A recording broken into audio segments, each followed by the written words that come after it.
अस्सलामुअलैकुम दोस्तों, सी लैंग्वेज के उर्दू ट्यूटोरियल सीरीज़ के दूसरे ट्यूटोरियल में खुशामदीद।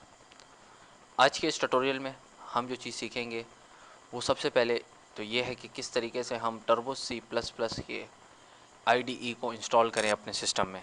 हमारे पास बहुत सारी कैटेगरीज़ हैं आईडीई की। आईडीई से मुराद इंटीग्रेटेड डेवलपमेंट एनवायरनमेंट है, जिसके अंदर हमारे पास लैंग्वेज का कंपाइलर, उसका टेक्स्ट एडिटर और एरर फाइंडर, ये तीनों चीज़ें कॉमन जो हैं वो इस्तेमाल होती हैं या उसके अंदर मौजूद होती हैं। तो सबसे पहले अगर हम अपने टर्बो सी की तरफ जाएं, ये सेटअप मैं आपको इस ट्यूटोरियल की वीडियो लिंक के अंदर दे दूंगा। ये अगर आप विंडोज़ 7 यूज़ कर रहे हैं तो उसके लिए है, विंडोज़ 8 भी इसके अंदर है, लेकिन एक्सपी जो है उसके लिए डिफरेंस है। लेकिन फ़िल वक्त एक्सपी क्योंकि बंद हो चुकी है तो हम उसकी बात नहीं करेंगे, हम विंडोज़ 7 के ऊपर इसको चलाने की रन करेंगे। तो ये विंडोज़ 7 में 64 हो या 32 बिट हो, कोई भी सिस्टम हो उसके ऊपर ये आसानी चल सकता है। तो सबसे पहले आप इस पर क्लिक करिएगा।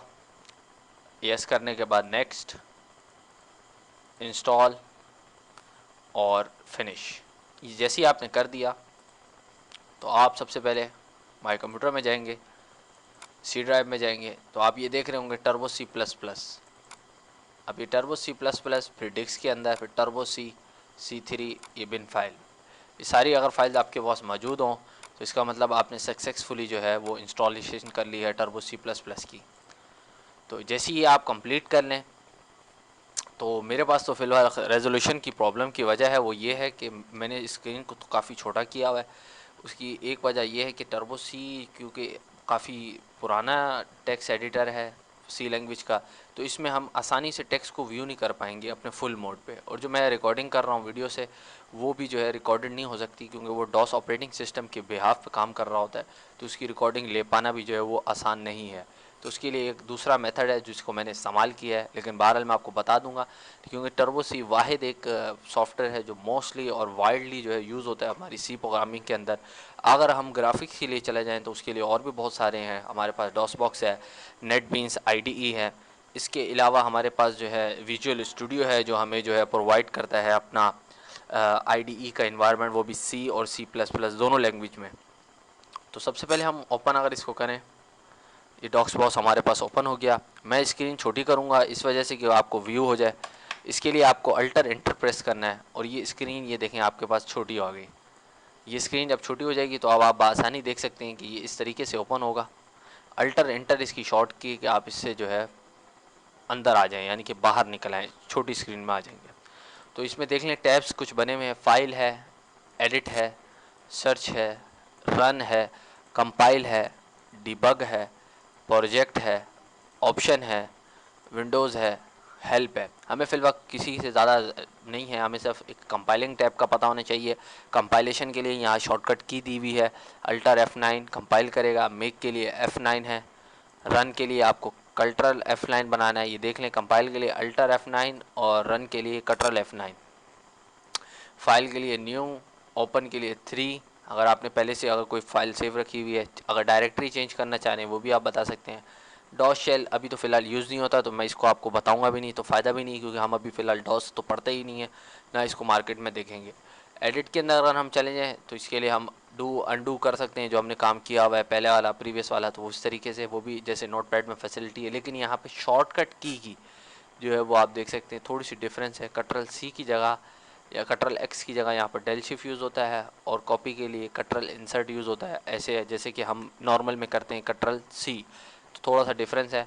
क्लियर के लिए आप ये यूज़ करेंगे, पेस्ट के लिए आप शिफ्ट प्लस करेंगे ना कि कंट्रोल वी जैसे हम नॉर्मल करते हैं। तो ये थोड़ी सी डिफरेंस है क्योंकि आईडी काफ़ी पुराने हैं, ये थर्ड जनरेशन लैंग्वेज जो है इस्तेमाल होती है क्योंकि डॉस प्रोग्रामिंग के ऊपर ये बिहाव करता है। तो हम फ़िलहाल देख लेते हैं। अब न्यू फाइल हमने कर दी। अब फाइल जैसी आप करें तो F5 प्रेस कर दें ताकि ये स्क्रीन फुल हो जाए। ये देखें F5 प्रेस करेंगे तो ये छोटी हो जाएगी, फिर ये बड़ी हो जाएगी। सबसे पहले आपने कुछ और काम नहीं करना, सबसे पहले आप फाइल को सेव करेंगे। सेव करने के लिए शॉर्टकट की जो है वो F2 है, लेकिन मैं आपको बता देता हूँ कैसे सेव होगा। ये देखें F2 सेव होगा। आपने किसी को चीज़ को कुछ नहीं करना है। ये देखें यहाँ तक ये एड्रेस आपने मिटा देना है। ये देखें बिन स्लैश तक आपने ऐसे ही रखना है, उसके आगे से जो एड्रेस होगा वो आप हटा दें और फिर अपनी फ़ाइल का नाम दे दें। अगर मैं लिखूँ यहाँ पर P01 programme 01.c, programme 01.c इस फाइल का मैं नाम रख रहा हूँ और इसको यहाँ पे सेव कर रहा हूँ। ठीक है, अब मैंने इसको यहाँ पे सेव कर दिया। तो मैं आपको थोड़ा सा बेसिक सिंटैक्स बता दूँ, इसके लिए मैं इससे बाहर आऊँगा। ये हमारे पास आ गया है विनवर्ड, हम इसके अंदर आ गए। Basic program of C language, उसके अंदर जो मेन चीज़ होगी वो होगा वॉइड। वॉइड एक रिटर्न टाइप है। तो वॉइड्स, अगर आप रिटर्न टाइप की बात करें वो क्या होगी, वॉइड भी एक बेसिकली डेटा टाइप है। इसका मतलब होता है नथिंग। फिलवक्त आपको समझाने के लिए इन डिटेल हम इसको नेक्स्ट ट्यूटोरियल में बात करेंगे। अभी फिलवक्त आप ये समझ लें कि जहाँ वॉइड आ जाए मीन्स नथिंग, कुछ भी नहीं। मेन का मतलब, मेन का ये फंक्शन है, क्योंकि हर चीज़ फंक्शन पे काम करती है। कोई भी प्रोग्रामिंग लैंग्वेज जो है उसका हर एक इम्पैक्ट या हर एक चीज़ या हर एक एलिमेंट जो है वो किसी न किसी फंक्शन के अंदर कॉल होगा। अगर वो फंक्शन के अंदर कॉल नहीं होगा इट मीन्स वो एग्जीक्यूट नहीं होगा, यानी कि रन नहीं होगा। तो मेन का फंक्शन कहाँ कॉल होता है, ये बेसिकली सिस्टम के अंदर हमारा कॉल होता है। अब सिस्टम से मुराद, जो सिस्टम का हमारा मेन फंक्शन है अपना ऑपरेटिंग सिस्टम का, उसके अंदर एक लाइब्रेरी है सिस्टम की, उसके अंदर ये जाके हिट होता है और वहाँ जाके ये एग्जीक्यूट होता है इसके कंपाइलर के अंदर। अगेन हम वाइड देख रहे हैं, वाइड मीन्स नथिंग, यानी कि इसके पैरामीटर, अब ये भी आपको आगे जाके इन डिटेल बताएंगे। बहरहाल आप सिर्फ ये मेन सिंटैक्स याद कर लें कि इसको जब भी हम कोई प्रोग्राम लिखेंगे तो उसके अंदर वाइड मेन, फिर ब्रैकेट, फिर वाइड, फिर ब्रैकेट क्लोज, फिर हम ब्रेसेस देंगे और ब्रेसेस एंड। ठीक है, और इसके अंदर हमारा बेसिकली जो कोड होगा, जो हम लिखना चाहेंगे या कमांड लिखेंगे, वो इस मेन के प्रोग्राम के अंदर ही होंगे।